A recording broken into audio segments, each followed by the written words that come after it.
Hi friends, இன்றைக்கி பார்த்தீங்கன்னா நம்ம கிராமத்து ஸ்டைலில் அருமையான உடச்சி ஊற்றின முட்டை குழம்பு தான் செய்ய போகிறோம். அதை செய்கிறதுக்கு முதல்ல ஒரு கடாய் வச்சுக்கோங்க. கடாய் வச்சுட்டு 4 டீஸ்பூன் அளவுக்கு எண்ணெய் சேர்த்துக்கோங்க. நம்ம நார்மலாக வீட்டில் சமையலுக்கு என்ன எண்ணெய் யூஸ் பண்ணுவோமோ அந்த எண்ணெய் சேர்த்துக்கோங்க. இந்த ரெசிபி பார்த்திங்கன்னா மத்தியானம் லஞ்சுக்கு சூப்பராக இருக்கும். நம்ம காலையில் நேரம் ஈஸியாக வந்து செஞ்சிடலாம். ரொம்பவே சீக்கிரமாகவும் செஞ்சிடலாம். நம்ம ஆஃபீஸ்லாம் போகிறோம் அப்படின்னா நம்ம மார்னிங் டைமில் செய்கிறதுக்கு இது ஈஸியாக இருக்கும். இப்போ எண்ணெய் லேசாக காஞ்சதும் 1 டீஸ்பூன் அளவுக்கு கடுகு உளுத்தம் பருப்பு சேர்த்துக்கோங்க.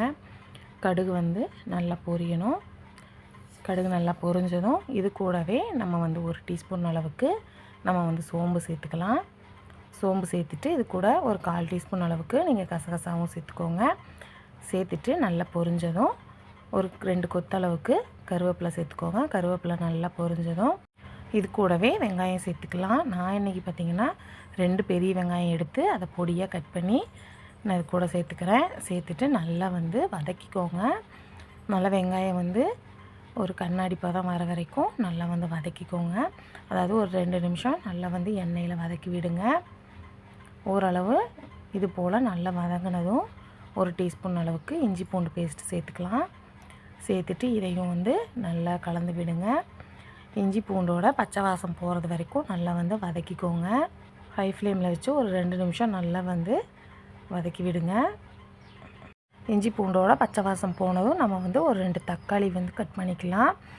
நல்லா பழமாக எடுத்து பொடியாக இது போல் கட் பண்ணி சேர்த்துக்கோங்க. சேர்த்துட்டு இதையும் வந்து நல்லா வதக்கிக்கோங்க. இது வந்து ஒரு 5 நிமிஷம் நீங்கள் வந்து மூடி வச்சு வேக வச்சிங்க அப்படின்னா தக்காளி வந்து சீக்கிரமாகவே நமக்கு வந்து வெந்துடும். நல்லா வந்து ஒரு 2 நிமிஷம் போல் நல்லா கலந்து விடுங்க. கலந்து விட்டுட்டு இதில் வந்து இப்போ நம்ம உப்பு சேர்த்துக்கலாம். நான் வந்து கல்லுப்பு தான் சேர்க்குறேன். எந்த நீங்கள் குழம்பு வச்சாலுமே கல்லுப்பு வந்து சேர்த்துக்கோங்க.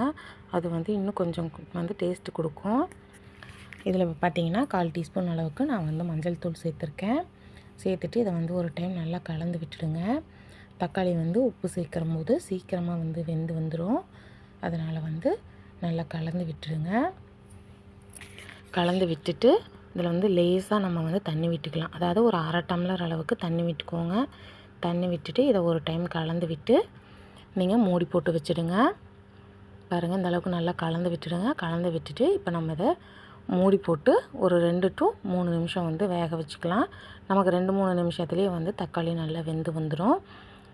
பாருங்கள், இப்போ வந்து நமக்கு தண்ணியெலாம் ஓரளவுக்கு ட்ரையான மாதிரி இருக்குது. இப்போ இதை வந்து ஒரு டைம் கலந்து விட்டுடலாம். இதை கலந்து விடும் பொழுதே நீங்கள் வந்து கரண்டியில் தக்காளி வந்து அப்படியே மசிச்சு விட்டீங்க அப்படின்னா, அதாவது கரண்டி வச்சு நம்ம அழுத்தம் கொடுக்கும்போதே தக்காளி வந்து நல்லா மசிஞ்சிடும். உங்களுக்கு பார்க்கும்போதே தெரியும்னு நினைக்கிறேன். இது போல் வந்து மசிச்சு விட்டுக்கோங்க. தக்காளி வந்து முழுசாக இருக்காது. நல்லா வந்து மசிச்சு வந்துடும். ஸோ நல்லா மசிச்சு விட்டு கலந்து விட்டுக்கோங்க. கலந்து விட்டுட்டு இப்போ நம்ம இது கூடவே ஒரு 2 டீஸ்பூன் அளவுக்கு நம்ம வந்து தனி மிளகாய் சேர்த்துக்கலாம். சேர்த்துட்டு இதையும் வந்து நல்லா கலந்து விட்டுக்கோங்க. உங்களுக்கு அளவுகள் தெரியும் அப்படின்னா நீங்கள் அப்படியே கூட சேர்த்துக்கலாம். அளவுகள் வந்து எனக்கு குத்து மதிப்பாக தெரியாது அப்படின்னா நீங்கள் ஸ்பூனில் வந்து அளந்துக்கோங்க. இப்போ நல்லா கலந்து விட்டுட்டு நான் வந்து ஒரு கைப்பிடி அளவுக்கு தேங்காய் துருவல் எடுத்து அதை வந்து மிக்ஸி ஜாரில் போட்டு அது கூட 1/2 டீஸ்பூன் அளவுக்கு சோம்பு சேர்த்து நான் வந்து நல்லா பேஸ்ட் போல் அரைச்சிட்டு வந்து இந்த வெங்காயம் தக்காளி கூட சேர்த்துக்கலாம். சேர்த்துட்டு இதை வந்து ஒரு டைம் நல்லா வந்து கலந்து விட்டுடுங்க. இந்த மசாலாலாம் வந்து தேங்காய் பேஸ்ட்டோடு சேர்ந்து வரது போல் நல்லா வந்து கலந்து விட்டுடுங்க. கலந்து விட்டுட்டு இப்போ நமக்கு குழம்புக்கு வந்து எந்த அளவுக்கு தண்ணி வேணுமோ அந்த அளவுக்கு நீங்கள் வந்து தண்ணி விட்டுக்கோங்க. நம்ம தேங்காய் அரைச்சோம் பாருங்கள், அந்த மிக்ஸி ஜார்லேயே கொஞ்சமாக தண்ணி விட்டு அதை கலந்து விட்டு நீங்கள் வந்து இந்த தேங்காய் வெங்காயம் தக்காளியோட நீங்கள் வந்து சேர்த்துக்கோங்க. சேர்த்துட்டு ஒரு டைம் நல்லா கலந்து விட்டுக்கோங்க. கலந்து விட்டுட்டு உங்களுக்கு வந்து குழம்பு கொஞ்சம் திக்காக இருக்க மாதிரி தெரிஞ்சுது அப்படின்னா நீங்கள் வந்து இன்னும் கொஞ்சம் கூட தண்ணி விட்டுக்கலாம். நான் வந்து இன்றைக்கி 3 கப் அளவுக்கு தண்ணி விட்டுருக்கேன். இது வந்து எனக்கு காலையில் டிஃபனுக்கும் மதியம் லஞ்சுக்கும் சரியாக இருக்கும். இதை வந்து லஞ்ச் கூட மட்டும்தான் வச்சு சாப்பிட்ணுமா அப்படின்னு கேட்டால் கிடையாது. நீங்கள் இட்லி, தோசை, ஈவன் சப்பாத்தி கூட வச்சு சாப்பிட்டு பாருங்கள். டேஸ்ட்டு சூப்பராக இருக்கும்.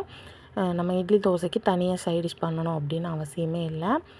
நல்லா கலந்து விட்டுட்டு இந்த ஸ்டேஜில் நீங்கள் வந்து கறி மசால் வந்து ஒரு 2 டீஸ்பூன் அளவுக்கு சேர்த்துக்கோங்க. சேர்த்துட்டு இதையும் வந்து நல்லா கலந்து விட்டுக்கோங்க. கலந்து விட்டுட்டு உப்பு சரியாக இருக்கா அப்படின்னு நீங்கள் ஒரு டைம் உப்பு செக் பண்ணி பார்த்துக்கோங்க. இந்த ஸ்டேஜ்லேயே நம்ம உப்பு செக் பண்ணி பார்த்துக்கிட்டோம் அப்படின்னா அப்புறமா கொஞ்சம் கம்மியாக இருந்தால் கூட நம்ம வந்து உப்பு சேர்க்க முடியாது. ஏன்னா முட்டை உடச்சி ஊற்றிட்டோம் அப்படின்னா முட்டை மேலெல்லாம் வந்து உப்பு அப்படியே இருக்க மாதிரி இருக்கும். ஸோ அதனால் உப்பு செக் பண்ணி பார்த்துக்கோங்க. கொஞ்சம் பத்தலைன்னா நீங்கள் வந்து கொஞ்சம் போல் சேர்த்துட்டு நல்லா வந்து கலந்துக்கோங்க. நல்லா கலந்து விட்டுட்டு நீங்கள் வந்து மூடி போட்டு வச்சுடுங்க. மூடி போட்டு குழம்பு வந்து நல்லா கொதிக்கணும். நல்லா கொதிக்க விட்டுடுங்க. ஒரு 5 நிமிஷத்துலேயே நமக்கு வந்து குழம்பு கொதித்து வந்துடும். பாருங்கள், இப்போ வந்து நமக்கு குழம்பு நல்லாவே கொதித்து வந்துருச்சு. இப்போ வந்து இதை ஒரு டைம் கலந்து விட்டுட்டு இதில் வந்து இப்போ நம்ம முட்டை வந்து சேர்த்துக்க போகிறோம். ஒரு டைம் நல்லா வந்து ஓரங்கள்லாம் எடுத்து விட்டு கலந்து விட்டுக்கோங்க. கலந்து விட்டுட்டு ஸ்டவ்வை வந்து இப்போ மீடியம் ஃப்ளேமில் வச்சுக்கோங்க. மீடியம் ஃப்ளேமில் வச்சுட்டு நீங்கள் வந்து முட்டை சேர்த்துக்கோங்க. உங்களுக்கு எத்தனை முட்டை வேணுமோ நீங்கள் அவ்வளோ முட்டை இந்த குழம்புல சேர்த்துக்கோங்க. அதாவது உங்களுக்கு முட்டை வந்து ரொம்ப பிடிக்கும் அப்படின்னா நீங்கள் அதிகமாக கூட இதில் சேர்த்துக்கலாம். நான் இன்றைக்கி வந்து ஒரு 8 to 9 முட்டை நான் சேர்த்துருக்கேன். இன்றைக்கி 2 பேர் வந்து லஞ்ச் எடுத்துகிட்டு போகிறதுனால நான் வந்து கொஞ்சம் முட்டை அதிகமாக சேர்த்துருக்கேன். ஸோ உங்கள் வீட்டில் நிறைய பேர் இருக்காங்க அப்படின்னா நீங்கள் வந்து இன்னும் கொஞ்சம் கூட முட்டைகள் சேர்த்துக்கோங்க. முட்டையெல்லாம் சேர்த்துட்டு ஒரு 2-3 நிமிஷம் நீங்கள் வந்து வேக விட்டுடுங்க. உடனே நம்ம திருப்பி விட்டோம் அப்படின்னா முட்டைகள் எல்லாம் உடஞ்சிரும். ஸோ ஒரு 2 to 3 நிமிஷத்தில் நல்லா திருப்பி விட்டு இது போல் மூடி போட்டு வச்சுக்கோங்க. நமக்கு ஒரு 5 நிமிஷத்துலேயே முட்டையெல்லாம் வந்து சூப்பராக வெந்து வந்துடும். பாருங்கள், நமக்கு வந்து முட்டை குழம்பு வந்து இப்போ ரெடி ஆகிடுச்சு. நம்ம வந்து முட்டையை உடச்சி ஊற்றிட்டு ஒரு டைம் திருப்பி விட்டாலே போதும். அடிக்கடி திருப்பி விட்டிங்க அப்படின்னா முட்டைகள் எல்லாம் உடஞ்சி போயிடும். ஸோ அதோட குழம்புகள்லேயே கரைஞ்சிரும். ஸோ ஒரு டைம் மட்டும் நல்லா கலந்து விட்டுக்கோங்க. இப்போ நான் வந்து கருவேப்பிலை கொத்தமல்லி சேர்த்துருக்கனால அதை வந்து லைட்டாக நான் கலந்து விடுறேன், அவ்வளவுதான். ரொம்ப நீங்கள் வந்து ஹார்டாக கிளறினீங்க அப்படின்னா முட்டைகள் எல்லாம் வந்து உடைய ஆரம்பிச்சிரும். ஸோ பொறுமையாக மெதுவாக நீங்கள் வந்து எடுத்தால் மட்டும்தான் நமக்கு வந்து முட்டை வந்து முழுசாக கிடைக்கும். ஸோ அவ்வளோதான் ஃப்ரெண்ட்ஸ், இந்த முட்டை குழம்பு வந்து நீங்கள் வந்து மதிய லஞ்சுக்கு வந்து ட்ரை பண்ணி பாருங்கள். காலையில் டிஃபனுக்குமே சூப்பராக இருக்கும். இந்த வீடியோ உங்களுக்கு பிடிச்சிருக்குன்னு நினைக்கிறேன். வீடியோ பிடிச்சிருந்தால் லைக் பண்ணுங்கள், ஷேர் பண்ணுங்கள், கமெண்ட் பண்ணுங்கள். அண்ட் மறக்காமல் நம்ம சேனலை சப்ஸ்கிரைப் பண்ணி பக்கத்தில் இருக்க பெல் ஐக்கானை கிளிக் பண்ணி வச்சுக்கோங்க.